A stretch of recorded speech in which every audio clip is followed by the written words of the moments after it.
Hello friends, in this video I am gonna share my first impressions about the product Amazon Basics Egg Boiler. This is the pack it comes. So let me open it and show what are the things inside. So once you open that in a polythene package, the egg unit is there. So let me take it out. And you can see an information sheet about this, the user manual I can say. And for soft, medium and hard eggs, how to put how many ml of water is also mentioned here. So let's keep it here. So the components, there is a top lid to escape the steam and everything. Let's keep it here.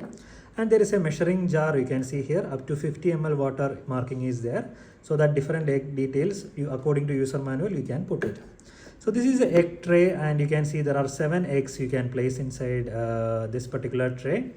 And this is how it looks from different angles. And then there is a base. Here you have to put the water according to how much egg you want to boil and what is hardness you need, soft, hard or something. This is clearly mentioned in page number 9 in this user manual. So you have to put water, then you have to keep it like this.